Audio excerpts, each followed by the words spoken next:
Hey guys, what is up, and I welcome each and every one of you to a new League of Legends video. So back when I made my Faker Zed build video, a lot of people seem to really enjoy it, to see the perspective of maybe a high-elo player or one of the best players in League of Legends, see exactly what they do differently on a certain champion, and obviously try it out for yourself. And it is also very interesting to me doing the research about this because it also helps me, and again, I like to see what these very skilled players are doing on a champion and if it's anything drastically different at all. So today we'll be doing something very similar, except we'll be looking at Azir instead, and more specifically Bjergsen's Azir. Now I chose Bjergsen because he's been absolutely terrorizing with this champion in LCS for the past couple of weeks now, so he's very known for his Azir mechanics, so I feel like a lot of people can most likely trust whatever Bjergsen is doing on Azir is probably the best thing. But before we move on, the question of today's video is, what other pro champion combination do you want me to talk about in a future video? And if you end up enjoying this one as well, then let me know by hitting that like button. So I quickly want to mention that this new Azir build isn't just something substantially different from what you used to do on Azir, but it is different enough that I feel like it's worth making a video about.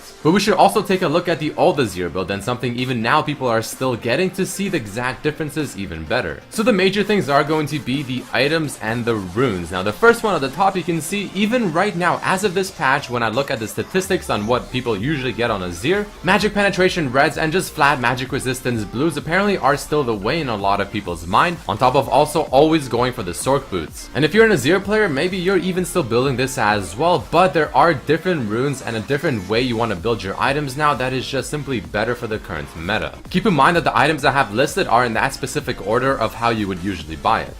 But here are the runes, the masteries, and the items that Bjergsen himself and a lot of other high-elo players and LCS players now do. The first thing we'll look at are the runes, and you can see that the red ones are now attack speed and not magic penetration. So that's 15% attack speed. Your yellows are either armor or HP per level depending on what you're facing. Your blues are going to have enough for 10% CDR at level 18, the rest being flat magic resistance or magic resistance per level. And your quints are going to be flat AP quints. Next up, let's take a look at the items. Now the biggest difference here is you go for Zerker boots. Now this isn't something you would almost ever see an Azir ever do. I mean, it was just very strange, and I mean, if you don't get Sork boots, it would be considered almost like you're trolling. So now Berserker boots are the way to go, on top of also being able to get your Void Staff right after your rallies instead of waiting for the Void Staff near the end of your build. I will go over why this is a new build and what's so good about it and why is this just better very soon. But the final thing to look at that isn't really any different at all are the masteries, which are 12, 18, 0. But after the changes to double-edged sword, I feel like now even on Azir you can probably take that rather than the one that gives you HP. I feel like it might be overall a better choice,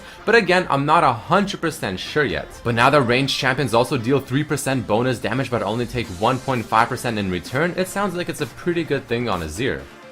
But now let's talk about why the Zerker boots, why the attack speed res, and why the early Void Staff even before the Rabadons. Why is this the better build? Well, first of all, Azir is for the most part an 80 carry AP mage type champion, right? I mean, he obviously relies on auto attacks from his soldier to deal most of his damage, if not maybe even 90% of his damage, so attack speed just makes this overall feel much smoother and better. It is also a multiplicative stat, so more attack speed is essentially more damage as long as you keep auto attacking, especially later on into the game. The cost for the Berserker boots and the Sork boots are the exact same, but you're able to get a dagger before you actually have to finish the Berserker boots, so the build path is just overall better. There was also a recent buff to the Zerker boots where it now gives you 5% more attack speed. So that's kind of the idea behind the attack speed runes and the attack speed boots, because it just feels better, it does give you a bit more damage, you can do more Azir-like things, and it really just makes the playstyle much smoother. But why do you get the Void Staff that early, even before getting a Rabadons? That's the next question. I've seen Bjergsen do this quite often on many other champions where he would get a Void Staff much earlier than I would see most other people do. But especially as of right now, it just simply makes sense. Why, you ask? Well, you don't have any magic penetration from your runes, you don't have any magic penetration from your boots, so the Void Staff early is going to be giving you all the magic penetration that you want, and especially if you go for the Abyssal Scepter. But speaking of the Abyssal Scepter, when do you get this item? I mean, do you even get it on Azir anymore? The question is yes, you still do, but it's very specific as to when you do. If you're facing Fizz or LeBlanc in the mid lane and the enemy team has one other AP carry on their team, maybe in the jungle or maybe somewhere in the top lane, then yeah, you can probably go for the Abyssal Scepter. But if the enemy team does not have someone like that in the mid lane, but they have maybe another mage, someone who's kind of passive, maybe like Xerath, but they also have an AP damage dealer in the top lane and in the jungle, then that's another fantastic reason to get Abyssal. But other than that, you want to just flat out skip it and go for the other core items. You get the 10% CDR at level 18 in your runes, because with that, your Zhonya's Hourglass and your Nashor's Tooth, that's 40% right there. But if you're planning on getting Abyssal Scepter, then you probably don't want to get that 10% CDR in your runes. But going back to the Void Staff, getting it that early again to compensate for the fact that you simply do not have any other form of magic penetration,